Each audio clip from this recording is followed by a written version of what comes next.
نحمده ونصلي على رسوله الكريم أما بعد فأعوذ بالله من الشيطان الرجيم بسم الله الرحمن الرحيم رب اشرح لي صدري ويسر لي أمري واحلل عقدة من لساني يفقهوا قولي وزكريا ويحيى وعيسى وإلياس اور زکریا اور یحییٰ اور عیسیٰ علیہ السلام اور الیاس علیہ السلام یہ سب بھی اسی کی اولاد تھے.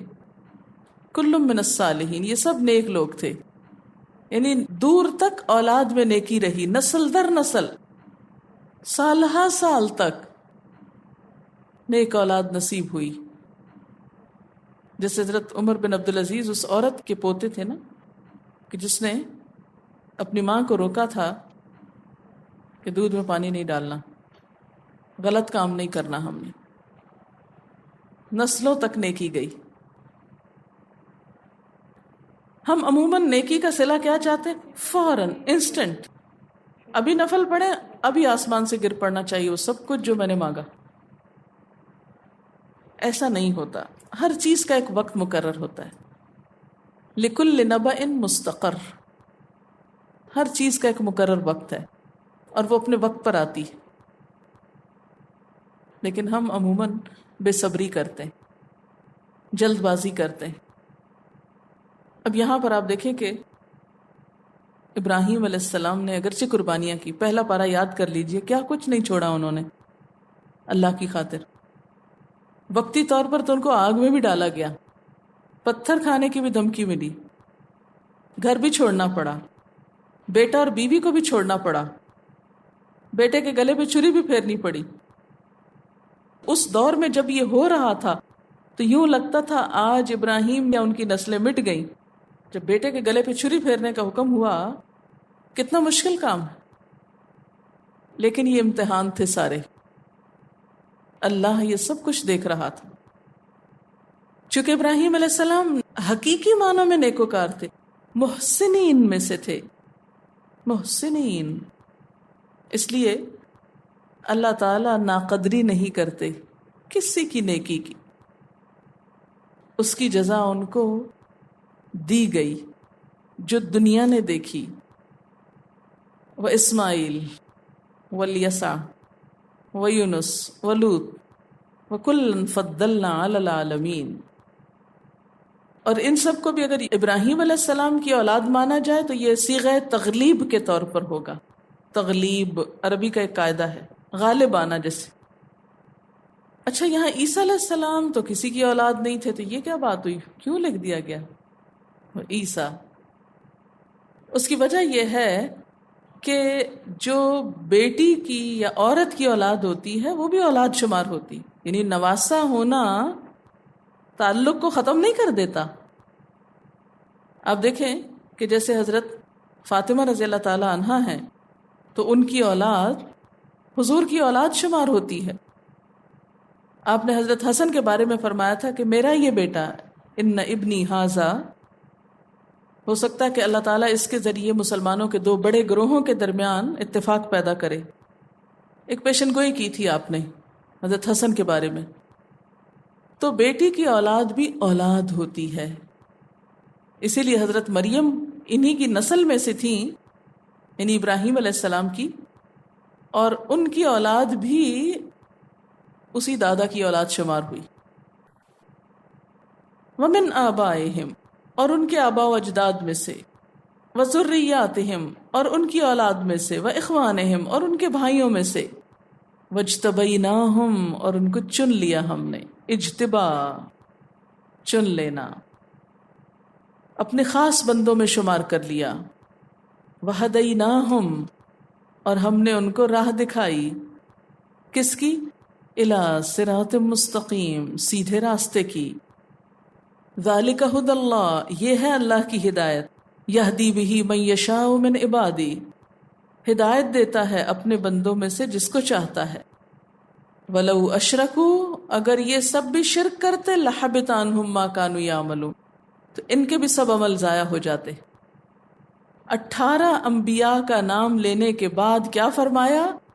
اور بڑے بڑے انبیاء کا نام، کہ اگر یہ سب شرک کرتے تو ان کے عمل ضائع ہو جاتے. اور حضور صلی اللہ علیہ وسلم کے بارے میں بھی کیا آتا ہے؟ لَإِنْ أَشْرَكْتَ لَيَحْبَطَنَّ عَمَلُكَ، سورۃ الزمر میں آتا ہے کہ اگر آپ بھی شرک کریں تو آپ کے عمل بھی ضائع ہو جائیں. اگر حضور صلی اللہ علیہ وسلم کو یہ کہا گیا، 18 انبیاء کو یہی بات کہی گئی، تو ہم سب کے بارے میں کیا خیال ہے کہ اگر ہم لوگ شرک کریں تو ہمارے عمل بچیں گے؟ شرک ظلم عظیم ہے، ہر چیز کا صفایا کر دیتا ہے. اس لیے سب سے زیادہ جس خرابی کی اصلاح ہونے کی ضرورت ہے وہ شرک ہے، اور سب سے زیادہ مشکل ہی اس خرابی سے نکالنا ہے، خود کو بھی اور دوسروں کو بھی.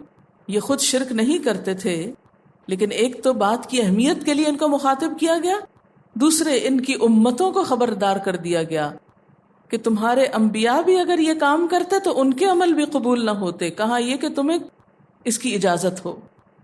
اولئک الذین آتیناہم الکتاب والحکم والنبوۃ، یہ وہ لوگ ہیں جن کو ہم نے کتاب اور فیصلے کی قوت اور نبوت عطا کی. یہ کتاب اور نبوت تو سمجھ میں آتی ہے، یہ حکم کیا ہے؟ حکم کے 2-3 معنی ہیں. ایک تو حکومت، دوسرے فیصلہ، فیصلے کی قوت، اور حکم بمعنی حکمت بھی، کہ ہم نے ان کو حکمت عطا کی. حکمت کب عطا ہوتی؟ کہتا ہے نا یؤتی الحکمت من یشاء، جس سے چاہتا ہے حکمت دیتا ہے، اور جس کو حکمت مل گئی اس کو بہت بڑا خیر مل گیا. حکمت 2 طرح کی ہوتی. حکمت ہوتی ہے سمجھ بوجھ، دنیاوی معاملات میں بھی حکمت ہوتی ہے اور دینی معاملات میں بھی. تو حکمت کس کو ملا کرتی ہے؟ آپ نے کبھی غور کیا ہوگا کہ ایک حکیم نبض پہ ہاتھ رکھ کے امراض کو کیسے پہچانتا ہے؟ وہ آپ کی نبض پہ ہاتھ رکھتا ہے، کہتا ہے اچھا آپ کا دل تو نہیں گھبراتا؟ تو آپ کہتے ہیں ہاں بالکل گھبراتا ہے.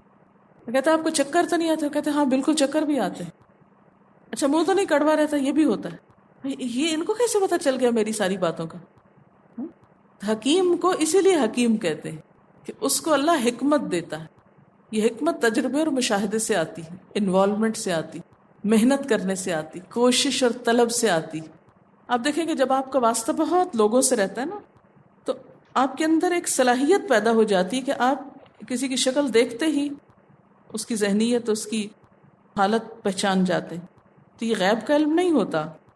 یہ کیا ہوتا ہے کہ اتنا زیادہ آپ لوگوں کو اسٹڈی کر لیتے ہیں کہ لوگوں کے اندر آپ کھلنے لگتے ہیں، خود بخود ایک فیلنگ آنے لگتی.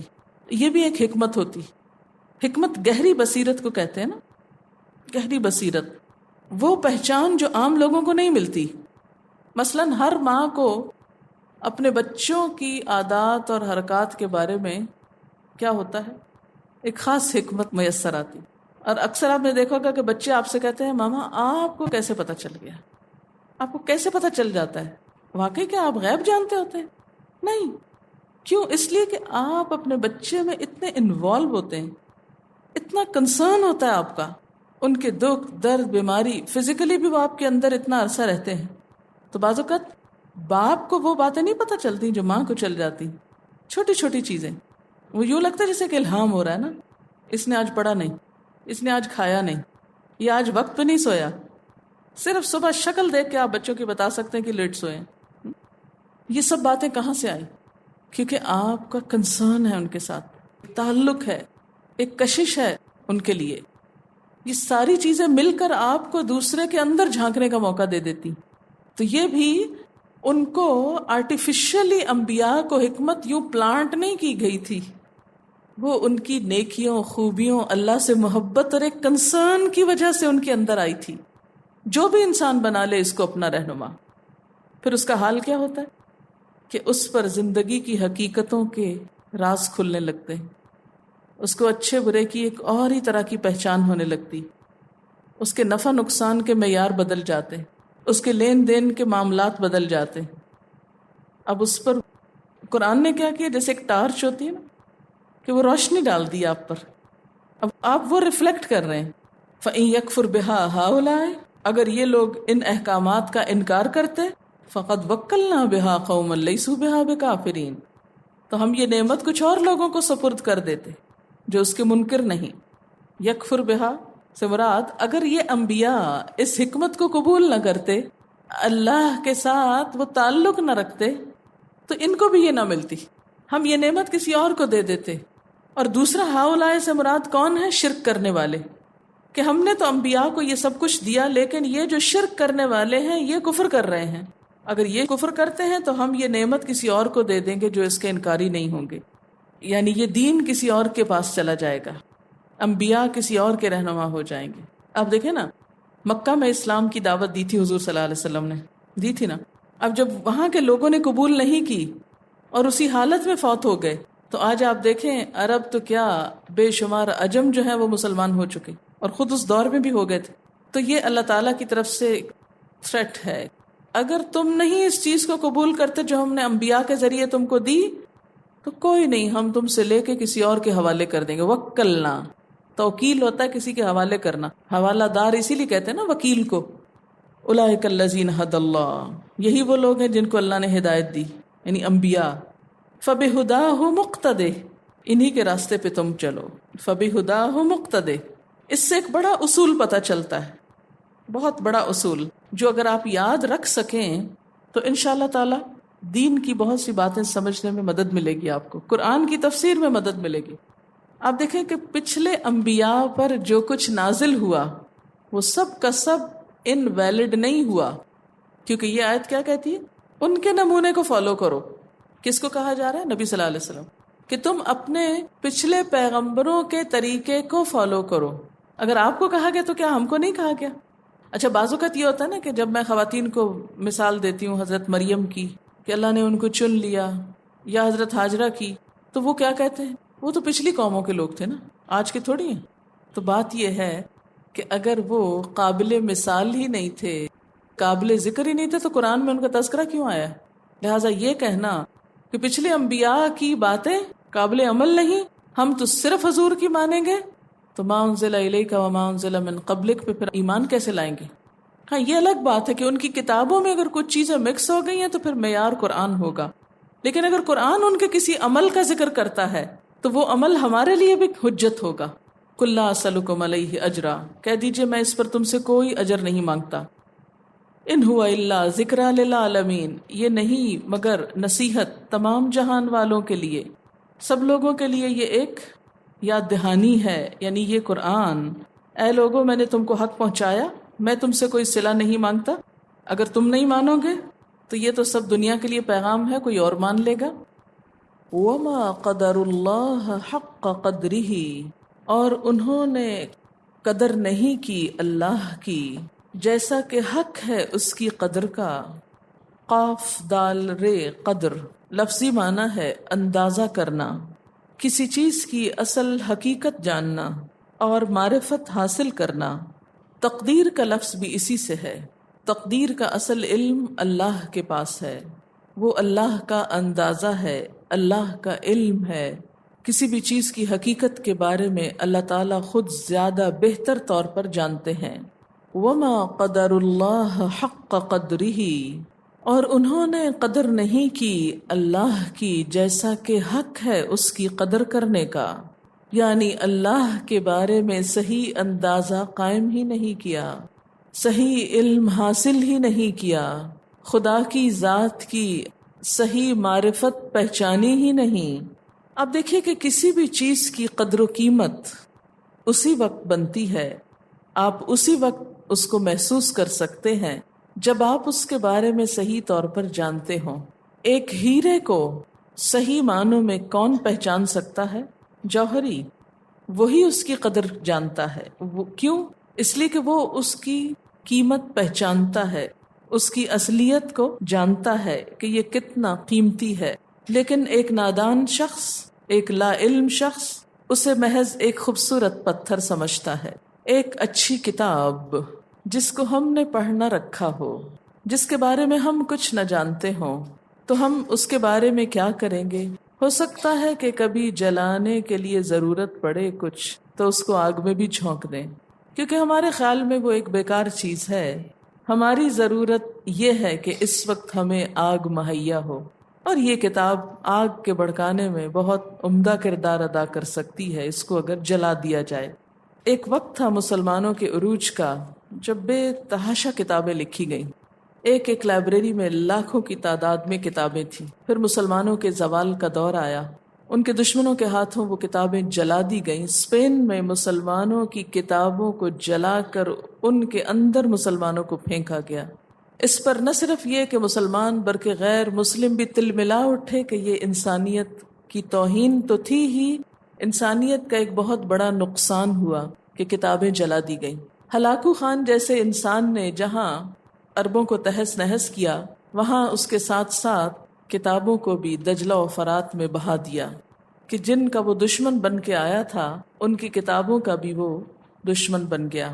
آج بھی آپ دیکھیں کہ بعض علاقوں میں گھروں کے اندر بہت پرانی ہاتھوں سے لکھی ہوئی کتابیں موجود ہوتی جو اپنے آباء و اجداد کی بعض اوقات ایک نشانی ہوتی۔ آباء و اجداد عالم ہوتے ہیں، پھر اولاد علم کی طرف اگر توجہ نہیں دیتی تو جہالت پھیلتی چلی جاتی ہے، اور نتیجتاً ان کتابوں کی کوئی قدر و قیمت باقی نہیں رہتی، اور اولاد ان کو ردی میں چند پیسے کمانے کے لیے بعض اوقات بیچ ڈالتی ہے۔ لیکن ایسے میں اگر وہی کتاب کسی عالم کے ہاتھ لگ جائے تو وہ اسے سونے کے بھاؤ خریدنے کے لیے بھی تیار ہو جائے کہ وہ بہت قیمتی چیز ہے، نادر ہے۔ میں نے خود جب اپنی پی ایچ ڈی کے دوران مختلف علاقوں کے اسٹڈی ٹورز کیے تو لائبریریز سے بعض اوقات سینکڑوں سال پرانی کتابوں کی فوٹو کاپیز تو نہیں بنا کرتی، ان کی مائکرو فلمز بنتی ہیں۔ مائکرو فلم کیسے ہوتی ہے کہ اتنے سے حصے میں اسے تصویر اتار لی جاتی، پھر اس کے بعد اس کو پروجیکٹر پہ چلایا جاتا ہے تو پراپر پیج کی شکل میں دکھتی۔ تو ہزاروں روپے کی مالیت کی کئی ایسی کتابیں ہمارے پاس موجود ہیں جن کی ہم صرف تصویریں بنا کر لائے ہوئے ہیں۔ اب ہمارے بچوں کو نہیں معلوم کہ ان کے اندر کیا ہے، اس ڈبی میں یہ جو اسکرول ہے یہ کیا چیز ہے، اور اگر ہم ان کو اس کی معرفت نہیں دیں گے تو ہو سکتا ہے وہ اسے اٹھا کے ردی کے کسی ڈسٹ بن میں ڈال دیں۔ تو ہمیشہ انسان اس چیز کا دشمن ہوتا ہے جس کے بارے میں وہ جانتا نہیں۔ دشمن سے مراد یہ کہ اس کو نقصان دیتا ہے۔ ہمیں نہیں معلوم ہوتا جب کہ کسی پھل کے اوپر چھلکے میں کتنے وٹامنز ہیں تو ہم کیا کرتے ہیں، اسے چھیل کر کہاں پھینکتے ہیں؟ ربش میں، ڈسٹ بن میں پھینکتے ہیں۔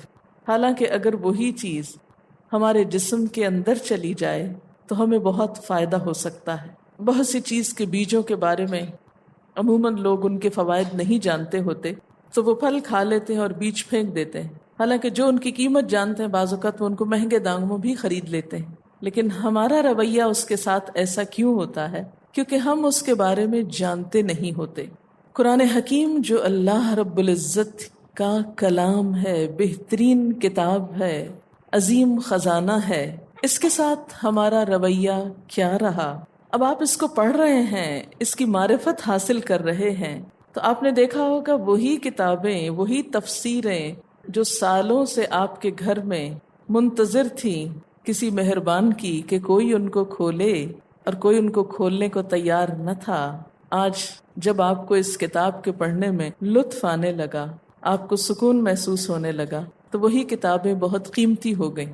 تو کوئی بھی چیز اسی وقت اس کی قدردانی ہوتی ہے جب اس کے فوائد معلوم ہوتے ہیں۔ قرآن حکیم ہمارے گھروں میں بند پڑا تھا، ہمیں نہیں پتا کہ اس کے اندر کیا خزانہ ہے، لہٰذا کبھی ہم نے اس کے اوپر اتنا وقت ہی نہیں لگایا، اس کو کھولا ہی نہیں، اس کو اہمیت ہی نہیں دی۔ وہ بیچارہ انتظار ہی کرتا رہا اور ہم لگے رہے دوسری کتابیں پڑھنے پڑھانے میں۔ اور ہمارے بچے، ہماری نئی نوجوان نسل ابھی بھی ہم سب کے گھروں میں کن چیزوں پر محنت ہو رہی ہے، کن کتابوں کی قدردانی ہے۔ ڈیکوریشن کے لیے بھی اصلی یا نقلی انسائکلوپیڈیا بریٹانیکا کے خول یا اصل کتاب ہزاروں روپے کی مالیت کی لا کر سجائی جاتی ہے۔ سجانے کی حد تک بھی قدردانی انہی کی ہوتی ہے، اور قرآن پاک تو چھپا چھپا کے اندر کی الماریوں میں بند کیے جاتے ہیں۔ ہاں، اگر کوئی بہت خوبصورت نسخہ ہو تو اس کو سجاوٹ کے لیے رکھ بھی لیا جاتا ہے، لیکن اس کے اندر جو ڈیپتھ ہے اور جو اس کے ڈیپتھ میں ہیرے جواہرات ہیں یا موتی ہیں قیمتی، ان سے چونکہ ہم لا علم ہوتے ہیں، لہٰذا اس کتاب کا حق نہیں دیتے جیسا کہ حق ہے اس کی قدر کا۔ اسی لیے تو انسان کو کہا کہ انہ کان ظلوما جہولا، ظالم بھی ہے جاہل بھی ہے، اور جاہل ہونے کی وجہ سے ظالم ہے۔ پتہ ہی نہیں کہ زندگی کی حقیقت کیا ہے، میرا کل کو امتحان کتنا سخت ہے، اس کی تیاری کے لیے مجھے مدد کہاں سے ملے گی؟ اس کتاب سے۔ اور یہ کتاب تو بند ہے۔ وما قدر اللہ حق قدرہ، اور نہ صرف یہ کہ اس کتاب کے ساتھ بلکہ اس کتاب کے بھیجنے والے کے ساتھ بھی ہم نے یہی کچھ کر رکھا ہے۔ یہاں پر اصل میں بات یہود کے لیے ہو رہی ہے کہ وما قدر اللہ حق قدرہ، انہوں نے اللہ کی قدر نہیں کی جیسا کہ حق تھا اس کی قدر کا۔ وہ کیسے؟ جب ان سے پوچھا گیا حضور صلی اللہ علیہ وسلم کی رسالت کے بارے میں کہ کیا آپ سچے نبی ہیں اور کیا آپ پر وحی آتی ہے، تو انہوں نے کہا کہ نہیں، اللہ نے کبھی کسی پر کوئی وحی نہیں کی۔ اسی لیے فرمایا اذ قالوا، جب انہوں نے کہا، یعنی انہوں نے اللہ کی ناقدری کی، جب انہوں نے کہا ما انزل اللہ علی بشر من شیء، کہ اللہ نے کسی بشر پر کچھ بھی نہیں اتارا۔ یہ ایک انتہائی ڈھٹائی کا رویہ ہے۔ انسان جب کسی چیز کا مخالف ہو جاتا ہے تو بسا اوقات انصاف کا دامن بھی چھوڑ دیتا ہے۔ مثلاً آپ کا بچہ آپ سے کچھ مانگ رہا تھا، آپ نے اس کو نہیں دیا یا دینے میں دیر کی، تو وہ کیا کہتا ہے؟ اب میں نہیں لوں گا، کچھ بھی نہیں لوں گا، اور آج تو میں کھانا بھی نہیں کھاؤں گا۔ یہ سب کچھ وہ کیوں کہہ رہا ہوتا ہے؟ انصاف کے ساتھ نہیں۔ اس کا یہ رویہ عقل مندی کا رویہ نہیں ہوتا، جذباتی رویہ ہوتا ہے، ناراضگی کا رویہ۔ یہود کو چونکہ حضور صلی اللہ علیہ وسلم سے حسد تھا، اس حسد کی آگ میں جل کر وہ آپ کی خوبیوں کو دیکھ نہیں سکتے تھے اور آپ کی طرف آنے والی کتاب کی بھی قدردانی نہ کر پاتے، اور اس معاملے میں وہ اتنے حد سے بڑھے کہ انہوں نے کیا کہا کہ اس قرآن کی بات کرتے ہو، اللہ نے تو کبھی کچھ بھی نہیں اتارا، کچھ اور بھی نہیں اتارا۔ یعنی صرف قرآن کی تردید ہی نہیں، سب کتابوں کی کر ڈالی کہ جیسے میں تو کچھ بھی نہیں لوں گا یا تو کچھ بھی نہیں کھاؤں گا۔ یہ ایک انتہا پسندانہ رویہ ہوتا ہے جو کسی غصے، غضب، انتقام، حسد کو ظاہر کرتا ہے۔ وما قدر اللہ حق قدرہ اذ قالوا ما انزل اللہ علی بشر من شیء، ان لوگوں نے اللہ کا بہت غلط اندازہ لگایا جب کہا کہ اللہ نے کسی بشر پر کچھ نازل نہیں کیا ہے۔ گویا وحی کا نازل نہ ہونا دراصل اللہ کی قدرت کا غلط اندازہ ہے، یا پھر انسان یہ سمجھتا ہے کہ اللہ تعالیٰ نے انسان کو ذہانت کے ہتھیار اور تصرف کے اختیار تو دیے، لیکن صحیح رہنمائی کا انتظام نہیں کیا اور دنیا میں ایسے ہی اندھا دھن چھوڑ دیا کہ جو چاہے کرے۔ تو یہ اللہ تعالیٰ کی حکمت کا غلط اندازہ ہے۔ قل، آپ کہہ دیجئے، من انزل الکتاب، کس نے اتاری ہے وہ کتاب، الذی جاء بہ موسیٰ، جس کو موسیٰ علیہ السلام لے کر آئے۔ یعنی تم کہتے ہو اللہ نے کچھ بھی نہیں اتارا، ان سے پوچھو موسیٰ علیہ السلام کے پاس کتاب کہاں سے آئی تھی؟ کیا وہ اللہ نے نہیں اتاری تھی؟ نوراً وہدی للناس، جو نور تھی، لوگوں کے لیے ہدایت تھی۔ تجعلونہ قراطیس، قراطیس قرطاس کی جمع ہے۔ قرطاس ورقے کو کہتے ہیں، کاغذ کو، جس کو تم صفحہ صفحہ کر کے رکھتے ہو، پارا پارا کر کے رکھتے ہو۔ یعنی یہ لوگ اپنی کتاب کو یکجا نہیں رکھتے تھے، الگ الگ کاغذوں کی شکل میں رکھا ہوا تھا۔ کیوں؟ تاکہ بوقت ضرورت جو حصہ چھپانا چاہیں وہ کاغذ نکال کے رکھ دیں اور کہیں ہماری کتاب میں تو ہے ہی کچھ نہیں۔ خاص طور پر انہوں نے حضور صلی اللہ علیہ وسلم کی آمد سے متعلق پیشن گوئیاں، آیات چھپا دی تھیں۔ تبدونہا، تم ظاہر کرتے ہو اس کو، دکھاتے ہو اس کو، یعنی کچھ حصہ، وتخفون کثیرا، اور چھپا جاتے ہو بہت سا۔ مثلاً پیچھے آپ پڑھ چکے ہیں سورۃ المائدہ میں کہ ایک دفعہ ان سے جب شادی شدہ زانی کی سزا کی بات پوچھی گئی تو انہوں نے کیا کیا؟ سنگسار والی آیات کو چھپا دیا۔ وَعُلِّمْتُمْ مَا لَمْ تَعْلَمُوا، اور تم سکھائے گئے جو کچھ تم نہ جانتے تھے۔ اے علماء یہود، تمہارے علم کا سورس کیا ہے؟ وَعُلِّمْتُمْ مَا لَمْ تَعْلَمُوا أَنْتُمْ وَلَا آبَاؤُكُمْ، اور تم کو وہ کچھ سکھایا گیا جو تم جانتے نہ تھے اور نہ تمہارے باپ دادا جانتے تھے۔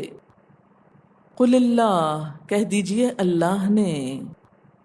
یہ کس کا جواب ہے؟ قل من انزل الکتاب کا، اسی آیت کے شروع میں دیکھیے، قل من انزل الکتاب، ان سے پوچھئے کس نے کتاب اتاری، اس کا جواب دیا جا رہا ہے قل اللہ، کہہ دیجئے اللہ نے اتاری ہے۔ ثم ذرہم فی خوضہم یلعبون، پھر چھوڑو ان کو اپنی بحثوں میں کھیلتے رہیں۔ کیوں ان کو چھوڑ دو بحثیں کرنے کو؟ خوض کا لفظی معنی ہے پانی میں اترنا، پھر ہر کام میں گھسنا، ہر چیز میں ٹانگ اڑانا جس کو کہتے ہیں، اور مراد ہے یہاں بیہودہ گوئی، باتیں بنانا، کیونکہ باتیں بنانے والے کا بھی شغل کیا ہوتا ہے؟ اس کو کوئی تعمیری کام نہیں ہوتا، وہ ہر دوسرے شخص کے معاملات میں ٹانگ اڑاتا ہے۔ فرمایا کہ ان کو ان کی بحثوں میں، ان کی لایانی باتوں میں، بیکار چیزوں میں کھیلنے کے لیے چھوڑ دو۔ کیوں؟ اس لیے کہ اللہ کی کتاب کے ساتھ انصاف نہ کرنے والے انسانوں کے ساتھ انصاف نہ کریں گے اور اس کا حق ادا نہ کریں گے، لہذا ان سے بحث مت کرو۔ وآخر دعوانا ان الحمد للہ رب العالمین۔ سبحانک اللہم وبحمدک نشہد ان لا الہ الا انت نستغفرک ونتوب الیک۔ السلام علیکم ورحمۃ اللہ وبرکاتہ۔